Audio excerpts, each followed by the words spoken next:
absolutely ridiculous.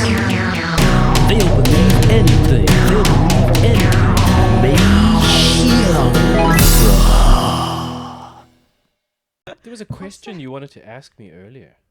Oh, like, do you want to foresee your future? Why are you going to bring out a crystal ball? And Chris Bourne, and show? do you want your future is on schedule and you can predict even 5 years later or 10 years later or That even no. 20 years later? But there is one thing I would like. I wouldn't mind knowing the date I die. Oh, so you want Because, to know how If I were gonna die next year, then right now I would stop working and spend all my savings. right. So I'd like to know how long I need to budget my money for. So if you said you're dying 30 years later, I'd say, right, work for 10 years, enjoy 20. Right. But that's the only future I'd like to know is the date. But what's gonna happen? Definitely not. But why are you talking about that? I'm curious. Right, because last weekend I talked with my friend, like everyone in my community are doing something, and I'm not following them. What do you mean doing something? You mean Okay, they are buying house, buying a car, or change the career with a similar pattern. Like their thinking logic is really similar. And I say everyone's doing that, but I'm one of the in this community, but I'm not doing the same thing. Sometimes I feel, do it right? I feel good. I feel a little bit unsafe. Sure, but Taiwan is like this a lot, right? It's quite collectivist. Like Collective people thing. follow. There's not that much like individualism. Yeah. Before I didn't really care about collectivism. But at the time, my friends say, why you have to plan like them? You can do what you when things come and you just figure out. No, how in Taiwanese we say, 来一个杀一个，来了再处理。When you don't have to plan a lot in the future, when things happen, and you just overcome it and you figure out. Yeah, but I think the answer to this one is like the answer to most questions in life, right? It's balance. Okay. It's like should you focus too much on the future? Probably not, because then you don't enjoy the present. And should you focus too much on the present, you'll have a great time, but then later on, when you don't have any money, when you're retired, or for example, you'll have a problem. So probably the answer to this one is balancing, yes, having some kind of plan for your future, but also enjoying now. But I think what you're more talking about is people have these expectations and say, why do you want to be different? Why don't you just do what other people are doing? Everyone's buying a house. It's this age in your life, you should buy a house. That kind of thing, right? Because I'm in a confusing stage and I talk to different friends. Some of them are young, okay, just work for like a few years. Okay, so like like mid-20 kind of thing, or late 20s? All right. Late 20s. And another people are more like have more working experience, like 10 years more. Okay, I talk to different types of friends. And the younger one will say, yeah, they think you have your own idea and not follow the people's plan. It's good. But won't you feel more safe and you don't have to take the risk? Because what the people around you, or like your colleague or your senior students before, or like your peers, you can see what they do and you know it can be success. It can be successful. So it's low risk and more it's fear-based decisions, right? So and you're worried about like not being successful, so then follow everybody. Because when you leave school, no one will teach you how to do this, do that. Because before when we were we were young, the parents will teach us how to manage your life. You should do that, you should do this. When you go to school, is the teacher take a responsibility to give you order. But right now, when you leave the school, you are the only one can give you order. And you don't know what to do because it really, you have to make your own decision. Okay. It's hard for them, for most people. So it's much easier or more comfortable to follow the peers. Sure. Because you can see what they do. Sure, but don't you think that this comes from like an attitude? It's an attitude thing. It's like, do you appreciate individualism? I mean, I remember when I was a teenager having a huge fight with my mom and my dad, and they couldn't really understand me. I don't know if it was a teenager, it was maybe a young adult. I'd finished school or in university, and I freaked out and I screamed and I shouted at them, and because they were trying to like watch me and see the things I was doing, and they were telling me that I should do things a certain way, and they couldn't understand one thing. I said, I want to make my own mistakes. And they couldn't get that. Why would you want to make a mistake? I was like, because I want to learn for myself. You know, like, yes, I see what you guys are saying to me and I could follow you, but it was really, really important for me to make my own mistakes, make my own choices, because that's how you learn who you are. And possibly I learned that because I went to boarding school at a young age and I got away from them. And maybe that's why I have this, I don't know, like interest or appreciation of individualism. Or maybe it was the time when I grew up. Because I think that if you go back like 30 years, you know, people had more of a desire to be individuals. Because it's hard to stand out, right? When you stand out, when you try and do something different, you need to have some kind of confidence in yourself. Yeah. But in today's world, I don't see that kind of confidence. I see so many people who are scared to stand out. But why? And I think a lot of that is because they don't trust themselves in a way.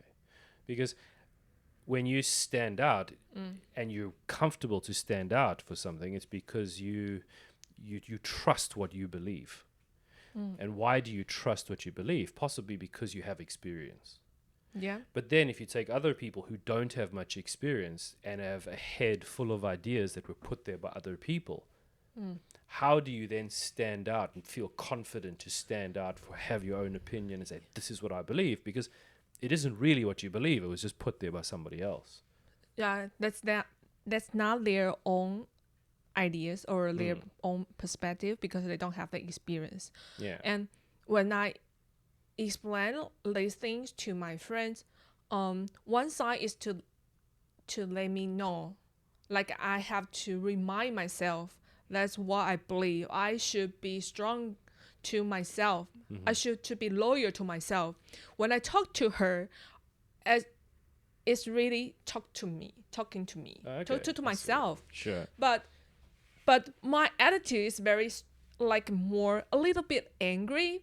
And so my friends say, hey, you don't have to do this. It seems like you oppose for oppose. Yes. It's like, because you like to be different just to be different. you can be different, that's but what that's their people's choice. They want to be comfortable. Just let them be comfortable. Why you have to pick up them, criticize them?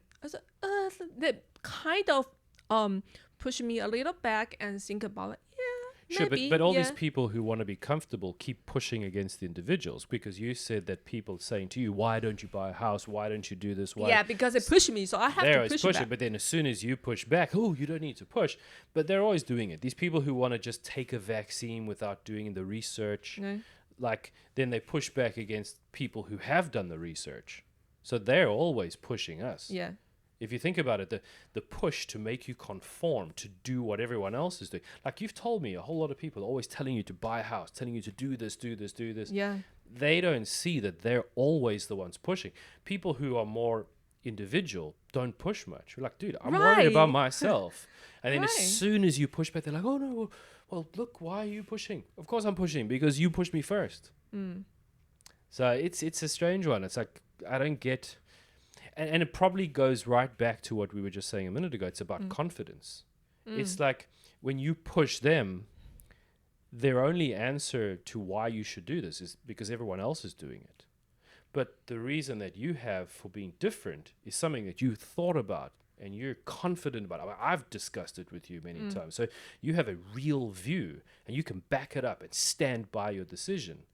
But to those people, they don't have a real view that they've come up with and thought about. Their view is someone else's view. So they can't argue with you properly because they don't have the material to argue because it's not their view. Yeah. And that's why, don't push. Because they can't have that discussion because they don't have anything to say. They still have lots of things can argue, but those things that comes from. That's what I'm saying. So they can try, but what I'm saying when I say they can't argue is they can't win that argument because it's not their thought. It's not something. As I said, I've spent a lot of time with you talking about these issues, going over and over, sometimes emotional conversations, trying to find the truth. They haven't done that. So do you know the word conviction? Conviction. How do you explain conviction? Conviction is like you have your beliefs, but you also have the reasons behind them and you've thought about them a lot. So you have this conviction in your ideas and you're strong and confident in your ideas. That right? But they can't be like that because their thing is just because of fear, follow other people. And the other thing, if you think about it, is who do we look up to in society? We always look up to these people who did great, amazing things, right? Yeah. And those were all people who stood out. Right. So people who do amazing, great things are people who have their own thinking, who push, who criticize, who challenge, not the people who follow. And I think that these people who follow know that. And I think deep down they have a sense of jealousy for people who do have their own thinking. Mm-hmm. And that's also why they want to push you to do what they and other people are doing, because you are an example of everything they're not. Mm-hmm. Because you're following your own path and your heart and your desires, it shows them that they aren't following theirs. And I don't think people like that. They would much rather everybody fit into the same group, so then they can say, oh, well, everyone's doing it, so there's no example showing me that I'm not doing it. Mm-hmm. So you're always going to find people who are going to push back whenever you try and do something different. Like when I came to Taiwan, my whole family, everyone was like, don't go. The day I left, my dad was like, Rick, if it's bad, you just turn around and come straight back. Okay. And I'm like, she cares about you. But now when I go home, people are like, oh, we always knew you were going to be a success over there. I'm like, really, motherfucker? You didn't say that shit like when I was leaving. And now later on, very easy to say this kind of stuff, right? Yeah. Nobody supports you when you want to do something different. You have to do that for yourself. But later on, they're all going to take credit for always believing in you. But I have to say, it's not easy because you doubt yourself a lot and sometimes you feel lonely. Yeah. Just like because they will point out the drawbacks of your decision, and sometimes it's true. Like, you have lots of drawbacks, but you accept it, right? Sure, but nobody ever got successful at doing anything quickly. You make mistakes. That's how you learn. It's how you become successful. So they point out the things where you failed, small failures, but they don't realize that the small failures is why you succeed in the end. Yeah. But sometimes you couldn't predict it, right? Because you don't know when it comes, what you want, where it comes. So it takes time, and you're just wondering if I make the right decision because because things are dynamic, and I change my direction many times. So sometimes I will figure out, stop and think, right now, should I stick on my own opinion or just make a little bit like adjustment? Sure. That happens many times, but I think it's good, like you can reflect yourself, your ideas, train your ideas. Have you ever seen the picture of the iceberg? You can search this. If you go on Google, you search iceberg success. We can see a picture, and they'll show you the water, the water line, and then the ice on top of the water, and they say this is success, what everybody sees. But what people don't realize is that underneath the water, the piece of ice is way bigger, and that's all the struggle. And as you said, all the changing directions, questioning yourself, and all that heartache that you go through to achieve your goal. they never see that. Oh, right. Because these are people who want to eliminate risk and hardship from their life because they're terrified of everything. And that's why they're not willing to go through that to get to the success. But when you're going through it, they're going to criticize all these little failures. But then once you become successful, I always knew you'd be successful. That's so full of shit, man, really. That's the thing, is like, you can listen to these people, like listen to their opinions and stuff, but you should never take that stuff seriously, because it's got nothing to do with you, I think, and way more to do with them, because those are people who aren't following their dreams. Those are the people who obey. It's the same thing like universities, right? If you think about the system, it's so fucked up because the wrong people go to the best universities. Because how do you get into a great university? You study hard, you follow, you do what you're told. And those are not people who break the mold, who do great things. Yeah. And then your people who do great things say, you know what, fuck, man, I don't even need university. I'm just going to start a business out of my parents' garage. And they like people who make these giant companies. So the people you want to go to the best universities are your people who think for themselves. But they don't go there. It's just all the followers that end up going to the best universities. Yeah, right. What a waste. You know, think of all those brilliant people who could learn some pretty cool stuff at university. Yeah. But instead, it's just become this place where the obedient go and listen and study and just repeat stuff.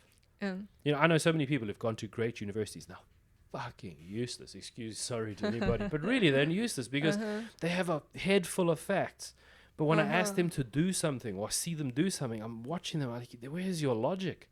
Right. Like, how do you like take pieces of information from different areas and combine them together to do something? They can't do that. They can just do like one thing well, you know, or maybe two things well. But that's what they learned, what someone showed them. But they're not innovating. They're not finding better ways. They're not combining pieces of information. They're just repeating what someone else showed them.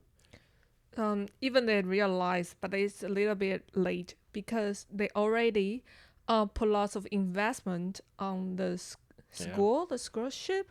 So if they figure out and they say, hey, I should follow my heart, I should just turn on another way. But it's really hard because you already have cost a lot. So there's opportunity cost. Yeah, opportunity cost. Sure. It's like one of my clients was telling me about doctors in Taiwan. And this guy was saying to me that these guys have no social skills whatsoever. And he said because they very early on in their school life choose this medical route. And they spend so much time studying. And then it's also kind of an elite thing because if you're going to become a doctor, it's seen as very special. And this guy was telling me, he's like, man, these guys have no social skills. They don't know how to deal with the nurses. And he says, if you go into the hospitals, he's like, this is a terrible kind of environment to be in because these guys just have no idea how to act socially with other people. So yeah, you want to have a great job, make lots of money, become a doctor. That's great. But then you spend all your time doing that and studying. What are you not spending time doing? And that's the problem. You're not learning about life. Yeah. Because all you're doing is studying. And then you'd become this very one-dimensional person with lots of medical knowledge, but you don't understand people at all. Right. So everything you do in life, you know, has this opportunity cost. Yeah. Everything. And I think people don't pay enough attention to the opportunity cost. And as well, the people who guide young people don't do a good job showing the opportunity cost. They keep telling you, follow your dreams. You can have everything you want, which is bullshit. Because even if you follow certain dreams and you achieve certain things, you still won't do other things. And later, those other things might be very important to you. And if someone had said to you in the beginning, you're not going to get these things because you're following that dream, they might have said, oh, okay, well, maybe that dream isn't for me. But I think for them, it's like their future is written. Like you were saying in Taiwan, like people have this path, right? They have already a path. They already know what they are going to do. Just follow the... What a waste. Yeah, and it's like a school, you know, like school, we have a section. Oh, we already know in this year what kind of thing we are going to learn. And some people will say, hey, if I want to do the best, just like I have to reach the goal earlier than other people, that's called success.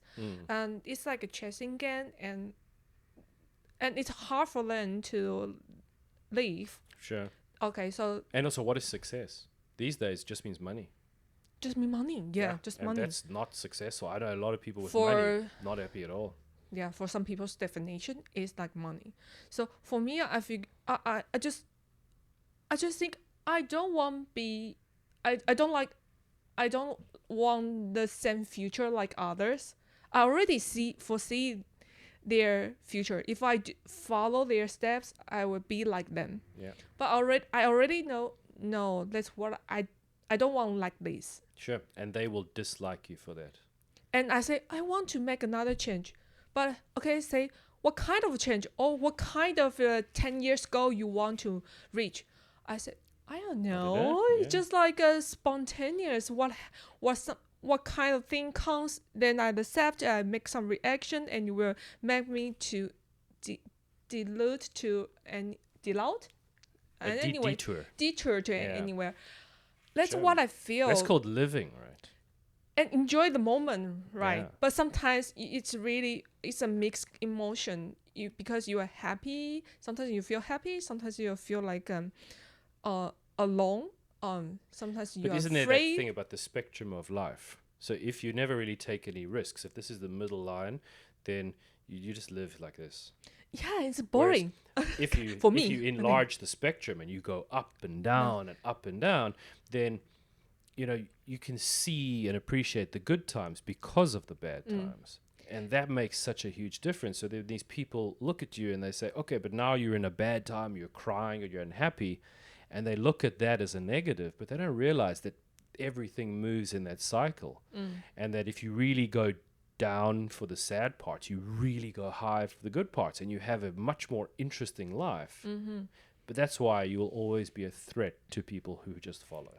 Because they can feel deep down, I know they can, they feel that they're not really living. And they don't know how to escape. So then you become this example of what they truly would like. They just don't know how to get there. And then they have to discourage you and try and push you to do what they're doing, so that then there's no more example of someone and they can feel comfortable again. Okay, I hope I'm working on, and I talk about, like, I have conversation with another friend which have a more working experience and like 10 years experience, and he is like the same prototype, or I follow the flow, not to limit himself. I had to say about his story, he has lots of ups and downs. When he downs, I couldn't figure out like how he can climb up, but because he is open-minded and open to every opportunity, so his life is much interesting. And Sure. Have you heard that saying? Sorry to interrupt you. They say, it's not how you fall down that matters. It's how you stand back up. Yeah. That's it. That's standing back up. That's life. That's life. How you stand up. Because you don't want life to be easy, but somehow this convenience that everybody in the world now is being confused. Like they want convenience, which is easy. And people start to have that as their goal. They want an easy life. But it's so backwards. They don't realize that having an easy life changes your life into something not worth living. That the only reason life's worth living is because you go through hard times. Right, go through hard times. And So if you live your life eliminating the hard times, you eliminate life from your life. Yeah. And they don't see it. Yeah, when you climb, you will figure out it's really precious, the time. And I see my friend, what he was doing, and how he can describe all the shitty things, like just easy things. And it I already know this life attitude, but what he say his story is kind of reminder for me. Sure. Yeah, there's still some kind of people here, like around me. So like just and be you know, when strong. you live your life like that, when you sit with people, what you often find is people just sit and listen and look at you, because you have all these stories to tell, businesses you've started, places you've been, shitty things that have happened, awesome things that have happened. And then you talk to people who've just followed, and you just see the difference. They just look at you. They have no idea how to actually understand who you are, because your life experience is so much wider than theirs, because they've just stayed in this little safe little bubble. Right, but sometimes I will hear people say, "Oh my God, I would rather I don't have the same experience as you. It's so like it's so pity," and I say, "Okay, right." And You think that's true? no, Yeah. but sometimes it's hard to explain to them if they are already have these like ideas of these kind of like. I don't know. It's hard for me to explain because it kind of refuse to listen. And I tell you something, when you see a lot of like unhappy old people, for me personally, my belief is that this is where the root cause of this thing. I think for a lot of people, there's a time in your life where you change from listening to your heart and listening to your desire and what you want, and then you shift to doing what you should do. And you have these unmet desires. And I really feel like after that point, you see a lot of people start aging. They get older and they get unhappier. And you see some pretty, like old people who really are pretty happy. And I think that the root is that at some point they stopped living and they started doing something else. And as time goes on, it gets harder and harder to escape from that.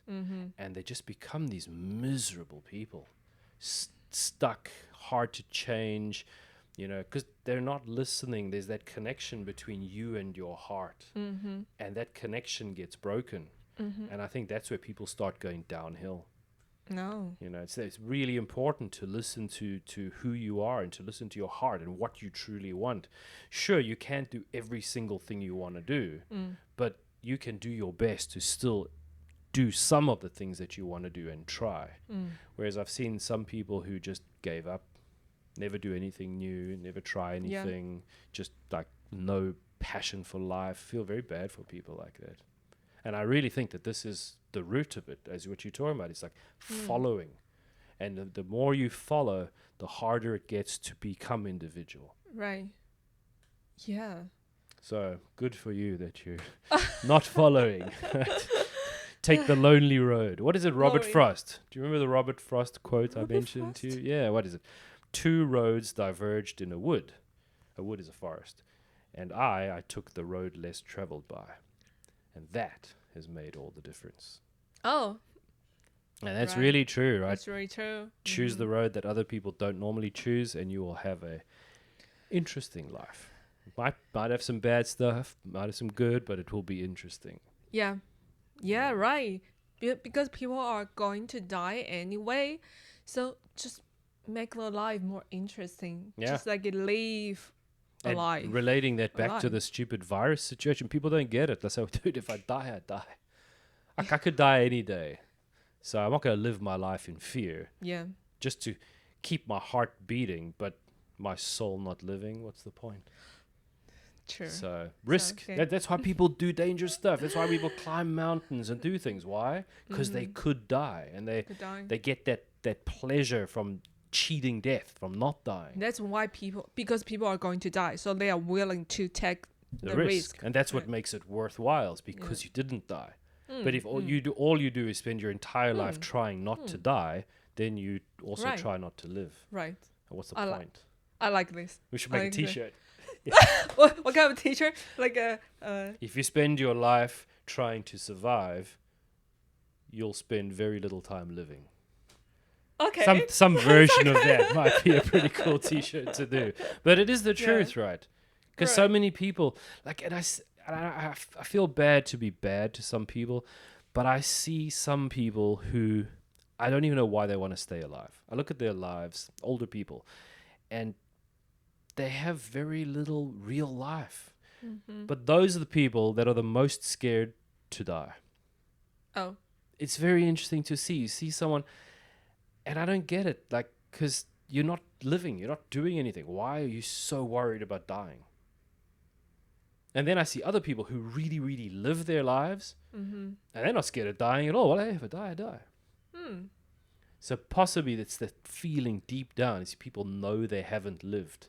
And maybe some strange way they think it's still possible that they'll start, even though they probably won't. Right. But yeah, I mean, why care if you die if you have a shitty life? It should be the other way around. If it's a fantastic life, you're doing all these cool things, then you worry to die. But somehow this thing seems to be the other way around.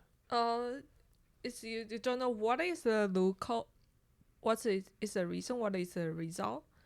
Because they are afraid of to die, so that's why they don't take a risk. They still stay like normal. Yeah, and they just do nothing. That's why they become themselves. It's strange, right? It's like a vicious cycle. It's a vicious cycle, and they become not doing anything, and they are more like I don't know, more fear of dying. There's another cool t-shirt, something about fear of dying. So anyway, talking about that, it was a great conversation. Yeah, so I like we had it. a good talk today, and we'll be back with you guys next week. Yeah. And from us at Mei Xiang Fa, bye bye. Bye bye.